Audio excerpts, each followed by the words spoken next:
Bonjour les enfants, nous allons voir une leçon de conjugaison, mais nous allons découvrir le titre pendant l'explication.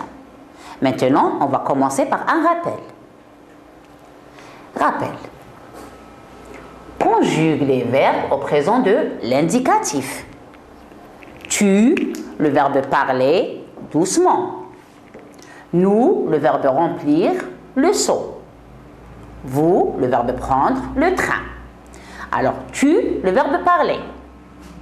Alors, au présent de l'indicatif, tu, avec le verbe parler, c'est un verbe du premier groupe. Tu parles, la terminaison ES, doucement.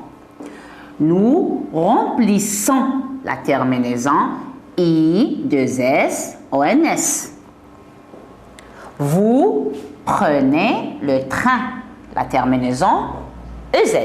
Maintenant, on va voir les phrases. Observez les phrases. Tu fermes le robinet. Nous finissons le travail. Vous descendez les escaliers. Ferme le robinet. Finissons le travail. Descendez les escaliers. Observez les phrases. Que remarquez-vous? Bien, je vois que il y a les mêmes verbes. Regardez, les terminaisons. Maintenant, quels sont les verbes conjugués? Regardez. Ferme, finissant, descendez.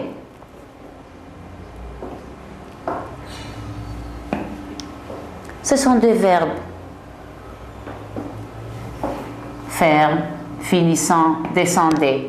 Quel est l'infinitif de ces verbes? Alors, ferme, l'infinitif c'est le verbe fermer. Finissant, c'est le verbe finir. Descendez, c'est le verbe descendre. À quel groupe appartiennent ces verbes? Ferme, c'est l'infinitif. Fermer, c'est un verbe du premier groupe. L'infinitif ER. Finissant, c'est un verbe du deuxième groupe. IR. Descendre, c'est un verbe du troisième groupe. Alors l'infinitif c'est dre. Je répète. Alors les verbes sont ferme, finissant, descendez. L'infinitif, alors on a dit ferme, c'est fermer. Finissant, l'infinitif c'est finir. Descendez, descendre.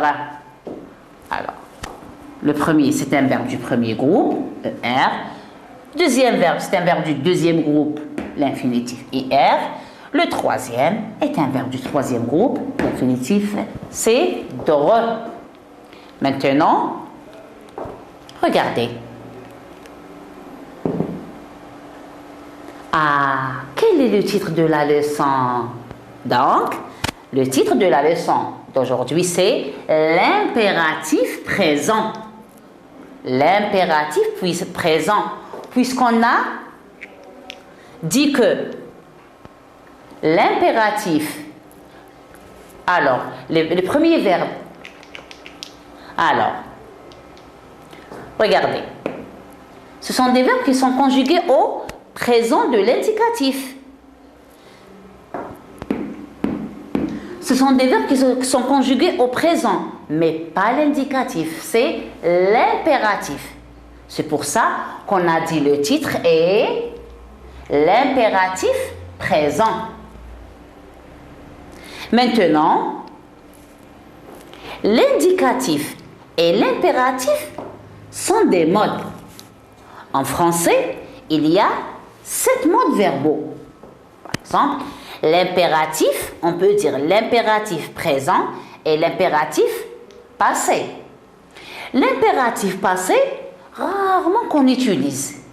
Mais l'impératif présent, on l'utilise souvent. Et surtout en production écrite. Maintenant, on va savoir, c'est quoi l'impératif? Quand on utilise l'impératif, l'impératif est un mode qu'on utilise quand on veut donner. Regardez bien, quand on veut donner un ordre. Exemple, range les affaires. Un conseil, prends soin de toi. Une interdiction, ne joue pas dans la rue. Une demande, apporte-moi la serviette s'il te plaît. Un souhait, passe une bonne journée. Alors je répète, on a dit que l'impératif est un mode qu'on utilise pour donner soit un ordre, ou bien un conseil, ou bien une interdiction, ou bien une demande, ou bien un souhait. Maintenant, comment on forme l'impératif? La formation de l'impératif. On a dit que il n'y a pas de sujet à l'impératif. On a vu dans les phrases que au présent de l'indicatif, il y a les pronoms personnels sujets. Tu fermes le robinet. Mais à l'impératif, c'est ferme le robinet. Ça veut dire il n'y a pas de sujet à l'impératif. Il y a seulement 3 personnes. On conjugue l'impératif seulement avec 3 personnes. La deuxième personne du singulier qui est tu, la première personne du pluriel qui est nous, et la deuxième personne du pluriel qui est vous, mais sans écrire les sujets, sans écrire ses pronoms. Maintenant,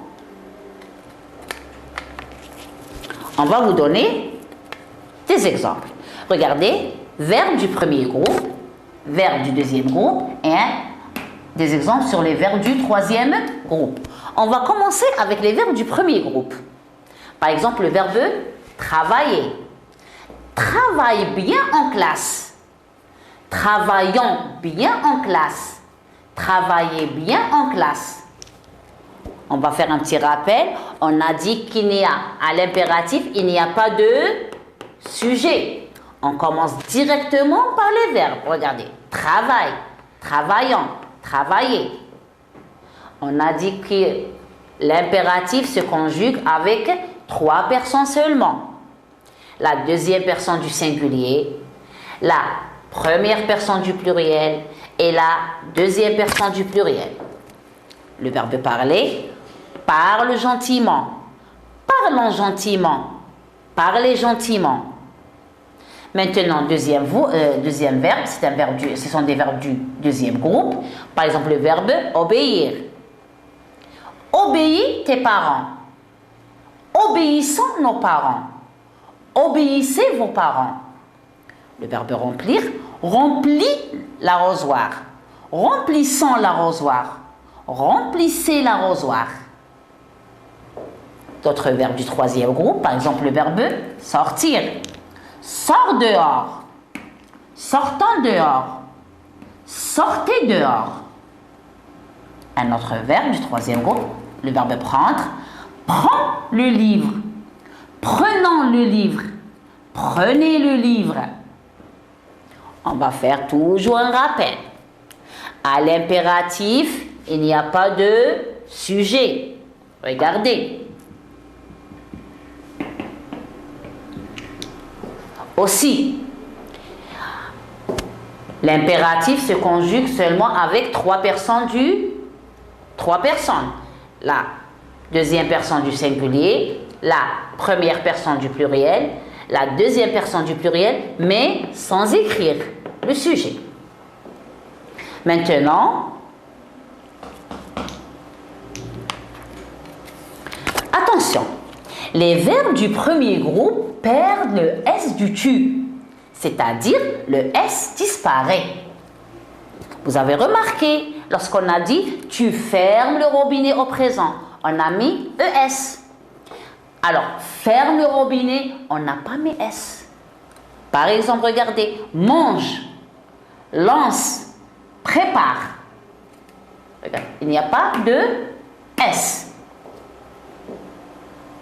Mais, regardez, lorsque les verbes du premier groupe et le verbe aller sont suivis par des pronoms, par exemple on ou bien y, à là, ils prennent un S à la deuxième personne du singulier.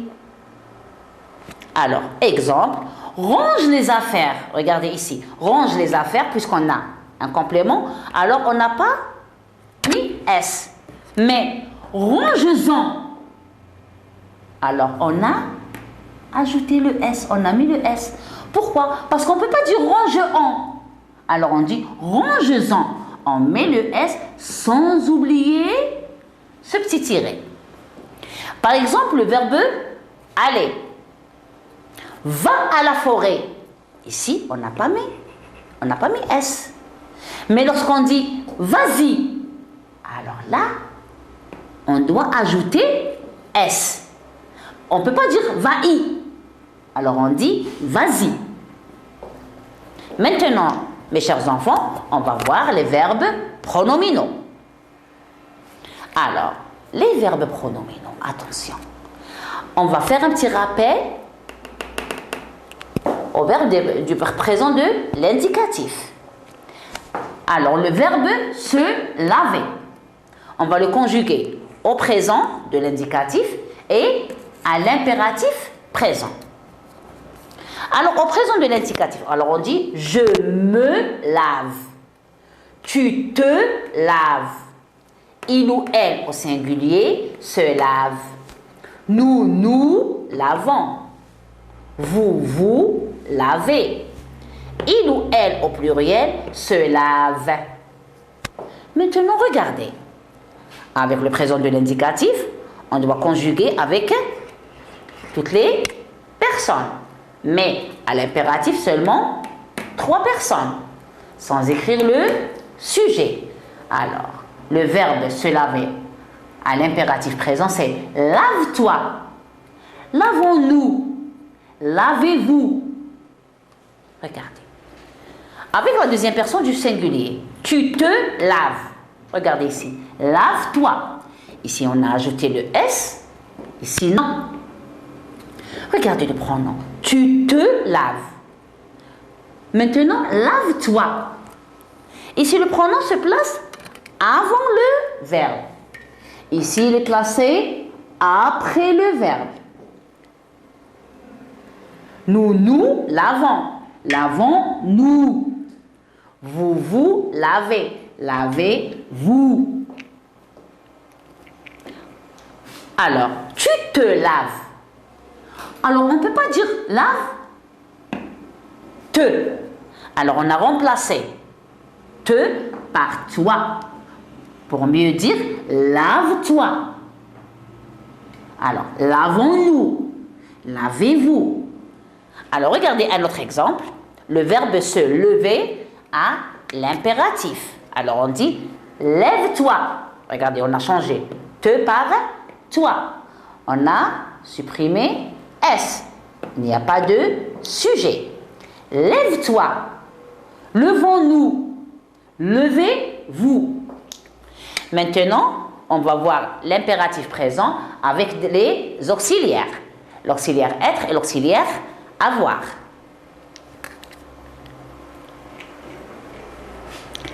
Alors, le verbe être, alors, à l'impératif, c'est sois, soyons, soyez. On dit sois prudent, soyons prudents, soyez prudents. Avec le verbe avoir. Et, ayant, ayez. Alors, et, l'infinitif, par exemple, le verbe à l'infinitif du et, c'est avoir. Alors, et, ayant, ayez. Maintenant, on va voir l'impératif avec le verbe savoir. Sache, sachant, sachez. Regardez le verbe savoir. Sache, sachant, sachez. Avec le verbe vouloir, veuille, voulant, voulez. Maintenant, mes chers enfants, vous allez vous entraîner. Prenez les cahiers d'activité, page 100. Faites les exercices numéro 1, 2, 3. Merci les enfants et au revoir.